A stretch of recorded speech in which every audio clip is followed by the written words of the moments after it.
Assalamualaikum warahmatullahi wabarakatuh. Kami dari kelompok 5 ingin mempresentasikan materi tentang subnetting.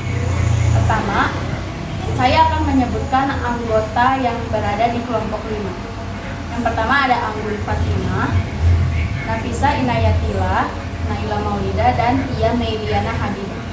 Oke, jadi di sini ada pengertian subnetting. Subnetting adalah teknik untuk membagi sebuah jaringan IP yang besar menjadi lebih kecil atau disebut dengan subnet.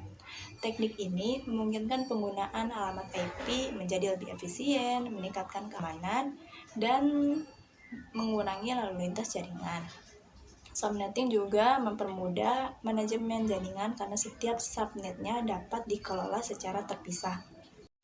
Jadi sini ada contoh gambaran subnetting gitu ya. Dikatakanlah ini adalah bangunan SMK ITNQ Gedung B gitu yang memiliki beberapa ruangan kelas TKJ dari 1 sampai 6 dan satu ruang kaprok yang bertugas menyampaikan informasi ke seluruh siswa.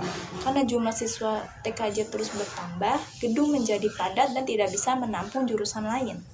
Untuk menghindari kemacetan dan informasi yang tidak efisien, dilakukanlah pengaturan ulang. Dibuatlah ruangan baru untuk jurusan lain di tempat yang terpisah, lengkap dengan kaprok masing-masing. Dengan begitu kan setiap jurusan bisa mengelola informasinya sendiri gitu ya, tanpa saling mengganggu, sehingga komunikasi lebih efisien dan tertata. Network address-nya adalah nama bangunannya, yaitu SMK ITNG Gedung B. Host address-nya adalah nomor kelasnya, yaitu kayak TKJ 1 sampai TKJ 6. Sedangkan kaprok diperankan oleh broadcast address yang bertugas mengirimkan message atau informasi ke semua host yang ada di network tersebut. Fungsi subnetting untuk mengefisiensikan alamat IP. Subnetting meminimalisir penggunaan alamat IP karena memungkinkan pembagian jaringan besar menjadi subnet yang lebih kecil. Ini mengurangi pemborosan alamat IP yang tidak digunakan. Mengurangi trafik jaringan. Subnetting memastikan bahwa trafik yang ditunjukkan untuk perangkat dalam subnet tetap berada di subnet itu agar tidak mengurangi keleletan dikarenakan banyak IP yang tidak terpakai. Saya akan menjelaskan manfaat subnetting.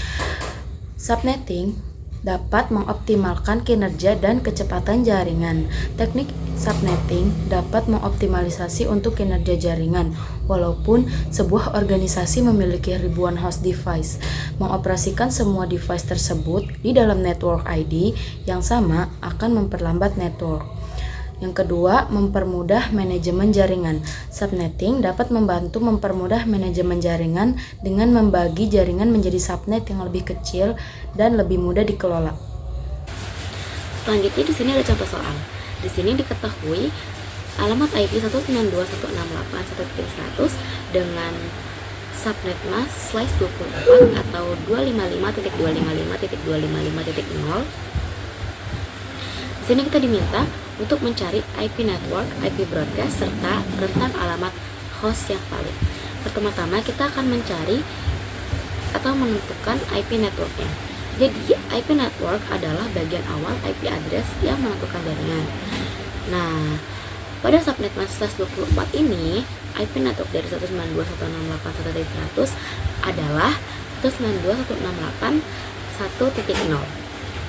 Selanjutnya kita akan mencari atau menentukan IP broadcast. IP broadcast adalah alamat akhir dari jaringan yang digunakan untuk mengirimkan data ke semua host dalam jaringan tersebut. Jadi, pada subnet mask 24, alamat broadcast dari 192.168.1.0 adalah 192.168.1.255. Selanjutnya di sini saya akan mencari rentang alamat host yang bisa digunakan atau valid. Rentang alamat host yang valid adalah dari alamat jaringan ditambah 1 hingga alamat broadcast dikurang 1. Jadi rentang alamat host yang bisa digunakan adalah 192.168.1.1 hingga 192.168.1.254. Jadi kesimpulannya di sini IP network, IP broadcast, serta rentang alamat host yang valid yang kita dapat dari subnet mask/24 ialah IP network 192.168.1.0, IP broadcast 192.168.1.255, rentang alamat host yang valid 192.168.1.1 hingga 192.168.1.254.